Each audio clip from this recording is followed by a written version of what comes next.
হ্যাঁ দাদা বলুন। বাংলার কোচ সম্ভবত আবার হচ্ছেন লক্ষ্মীরতন শুক্লা।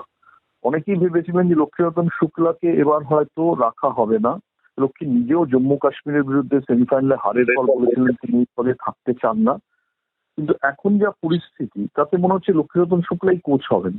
এবার অনেকের মনে হতে পারে যে তাহলে এত ঘটা করে 3 সদস্যের এই প্যানেল গড়ে এই ইন্টারভিউ করার কি দরকার ছিল, লক্ষ্মীরতন শুক্লাকেই রেখে দিলে হতো। হুম হুম। এবার এই প্রশ্নের উত্তর সিএবি কর্তারা দিতে পারবেন, আমি পারবো না। কিন্তু যার নাম সবচেয়ে বেশি শোনা যাচ্ছিল, ওয়াসিম জাফর।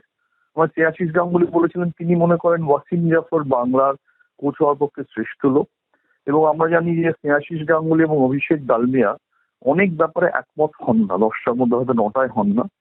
কিন্তু ওয়াসিম জাফরের ঘনিষ্ঠ সূত্র বলছে যে আজ থেকে 2-3 বছর আগে এই দুজনই তাকে ব্যক্তিগতভাবে অনুরোধ করেছিলেন যে তিনি যেন বাংলার কোচ হন।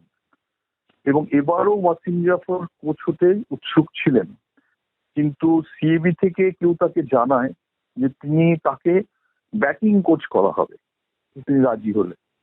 এটা শুনে তিনি একটু আশ্চর্য হয়ে যান, কারণ তিনি অভিষেক ডালমিয়া এবং শ্রেয়াশিস গাঙ্গুলির কাছে শুনেছিলেন যে কোচ হিসেবে তিনি পছন্দের।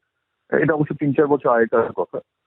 এবার তাকে জানানো হয় যে তিনি ব্যাটিং কোচ হতে পারেন, কোচ হবেন লক্ষ্মীরতন শুক্লা। এটা শুনে তিনি তখন তার সিদ্ধান্তের পরিবর্তন করেন, কারণ কেরিয়ারের এই পর্যায়ে এসে তিনি ব্যাটিং কোচ হতে চান না।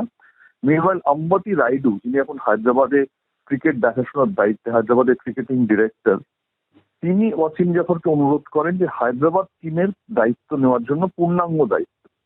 সেই অনুরোধ মেনে ওয়াসিম জাফর এখন সিদ্ধান্ত নিয়েছেন এবং বলে দিয়েছেন যে হায়দ্রাবাদ টিমটাই তিনি কোচিং করবেন। তো আগামী মরশুমে বাংলা তাকে পাচ্ছে না, বাংলার ভাগ্য সম্ভবত আবার লক্ষ্মীরতন শুক্লার কাছেই থাকবে।